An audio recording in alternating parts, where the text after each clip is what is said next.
Shalom jemaat Tuhan, selamat pagi. Tetap kuat, tetap semangat, tetap teguh, tetap bersuka cita dan berharap kepada Tuhan. Tentunya kita terus sedang belajar bagaimana membangun pemahaman pengertian tentang kerendahan hati dan kesombongan. Kita belajar bahwa kesimpulan daripada kesombongan atau kerendahan hati supaya kita bisa membedakan, kita belajar pagi hari ini adalah bahwa orang-orang yang sombong, bedanya dengan orang-orang yang rendah hati adalah orang sombong tidak tetap berada di dalam naungan otoritas atau mentor. Karena itu kita belajar dari satu pribadi, tokoh bernama Uzia, di dalam 2 Tawarikh pasal 26. Di situ dikisahkan dia selama hidup Zakaria, orang yang mementor dia, dan selama hidupnya takut akan Tuhan, berjalan dalam jalan-jalan Tuhan, selama dia berada di bawah otoritas, dia berhasil sukses sampai dia punya kreativitas, dapat inspirasi bagaimana membangun senjata-senjata, benteng-benteng, sehingga dia menjadi terkenal. Banyak negara membayar upeti. Tetapi dalam ayat 16 dikatakan, setelah ia menjadi kuat, ia menjadi tinggi hati, sehingga ia melakukan hal yang merusak. Jadi saudara perhatikan bahwa ketika orang sukses, jadi kuat, jadi hebat, hati kita ini seperti penipu. Perasaan kita gampang terombang-ambing. Ketika Uzia berhasil pada puncak hidupnya, dia menjadi kuat, menjadi sukses dengan segala berkat kelimpahan yang Tuhan berikan kepadanya.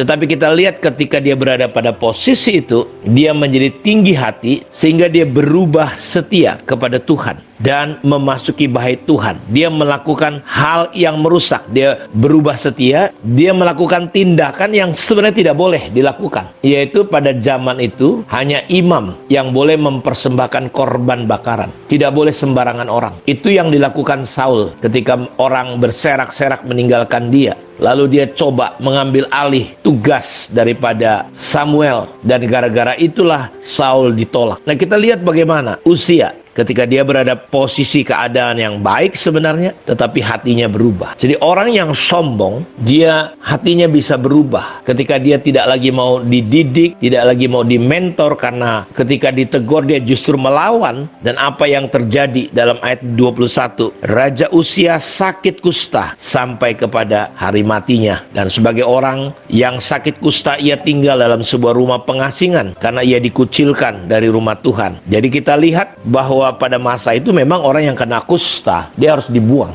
dia dikucilkan. Bahkan budayanya, kebiasaannya adalah orang yang sakit kusta harus teriak najis, najis, najis. Pakaiannya, perjalanannya harus diikatkan dengan kaleng-kaleng bunyi-bunyian dan harus berkata, dan orang harus menyingkir. Makanya ketika ada orang yang kusta di zaman Yesus, dia berteriak agak jauh. Kenapa? Karena memang nggak boleh berdekatan dengan semua orang. Dia bisa dihukum rajam, dia bisa dilempari batu. Jadi kita melihat bahwa ketika kesombongan, ketika dia tidak bisa jaga hati, keluar dari mentoring, Bapak Ibu tahu, dia mulai menjadi tinggi hati, berubah setia, melakukan yang merusak. Jadi kesimpulannya bahwa orang yang sombong, dia tidak mau tetap berada dalam naungan, dalam penggembalaan, tetapi dia keluar, berubah hatinya, jadi pemberontak. Dan kita lihat nasibnya seperti apa. Jadi perbedaan orang yang rendah hati, dia selalu mau di cover. Ketika Daud jatuh dalam dosa, Nabi Nathan datang menegur dia. Dan posisinya Daud adalah seorang raja, dia bisa suruh bunuh Nathan, tapi dia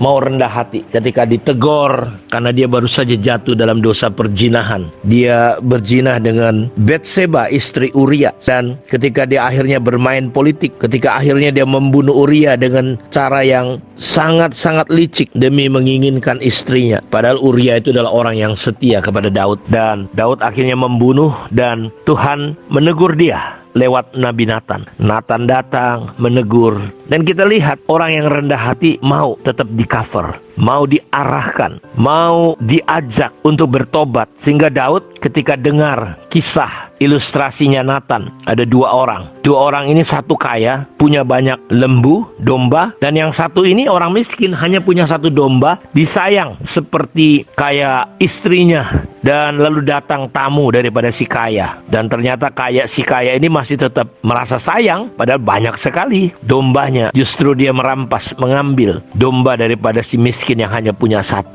Lalu Nathan bertanya, kira-kira apa yang harus dibikin sama orang ini? Daud mungkin berdiri gebrak meja. Ini orang harus dihukum mati. Siapa orangnya? Dan Nathan berkata, engkaulah orangnya. Engkau membunuh Uria karena engkau mengingini istrinya. Dan saudara Daud tidak pakai alasan, dia bertobat, dia minta ampun. Jadi kita lihat perbedaannya orang sombong dan orang yang rendah hati itu di situ. Orang yang sombong ketika tinggi hati salah, gak mau dimentor. Tapi Daud tetap mau diarahkan. Saya berdoa, kita adalah orang-orang yang rendah hati di hadapan Tuhan. Kita adalah orang-orang yang mau diarahkan. Kita adalah orang-orang yang mau mengikuti jalan-jalan Tuhan. Kalau ada kesalahan, kalau ada hal yang keliru, tetaplah. Makanya kita perlu pemuritan. Kita perlu masuk di dalam satu wadah di mana kita menaruh hati kita di bawah seseorang. Kita perlu jadi anak, memiliki roh atau spirit seorang anak. Karena menjadi anak itu bukan bicara tentang status bapak dan anak, bukan. Tapi ini bicara tentang fungsi. Dan percayalah, warisan hanya diberikan kepada anak. Seorang anak yang baik, yang benar, dia akan menaruh hatinya di bawah seseorang. Karena itu saya berdoa, jadilah anak-anak rohani, jadilah pribadi-pribadi yang punya kerendahan hati, mau menaruh hati kita di bawah seseorang sehingga kita bisa diarahkan. Berbeda kalau orang sombong, dia tidak peduli lagi dengan yang namanya pemuritan, dengan yang namanya arahan, dengan yang namanya digembalakan. Saya berdoa Tuhan membawa kita seperti kata Daud, Tuhan adalah gembalaku. Kita harus mau digembalakan, dan gembala akan membawa kita ke air yang tenang, ke rumput yang hijau. Sekalipun aku berjalan dalam lembah kekelaman, aku tidak takut bahaya, sebab gadamu dan tongkatmu itu menyertai aku. Tuhan memberkati kita. Shalom.